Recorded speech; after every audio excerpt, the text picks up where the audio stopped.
তারাবির সালাত কয় রাকাত আদায় করছেন?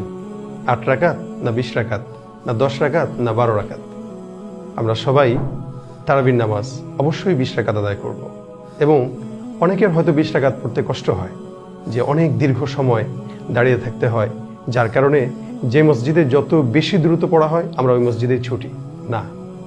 আপনি তার তেইলের সাথে সুন্দর করে খুশু খুজুর সাথে ২০ রাকাতই পড়ুন। যদি সম্ভব হয় সূরা তারাবি পড়ুন, সমস্যা নেই, এরপরও আপনি ২০ রাকাত পড়ুন। তারাবিতে কোনো প্রকার অবহেলা চলবে না, এটি একটি সুন্নাহ এবং রমজানকে কেন্দ্র করেই তারাবির নামাজ। অন্য সময় কিন্তু অন্য রোজা রাখার কারণে কিন্তু তারাবি পড়তে হয় না, কিন্তু রমজানে ফরজ নামাজের জন্য, ফরজ রোজার জন্য এই তারাবিটা সুন্নাহ। সুতরাং তারাবিতে আলাদা একটি শান্তি প্রশান্তি আল্লাহ পাক রব্বুল আলামিন মুমিনের অন্তরে দান করেন। এজন্য আমরা দ্রুততার পিছনে না ছুটে খুব তার তেইলের সাথে এবং খুশু খুজুর সাথে ২০ রাকাত তারাবি পড়ব, প্রয়োজনে সূরা তারাবি পড়ি। এরপরেও আল্লাহ পাক রব্বুল আলামিনের এই একটি বিধান আমরা ইহতিমামের সাথে আদায় করার চেষ্টা করি।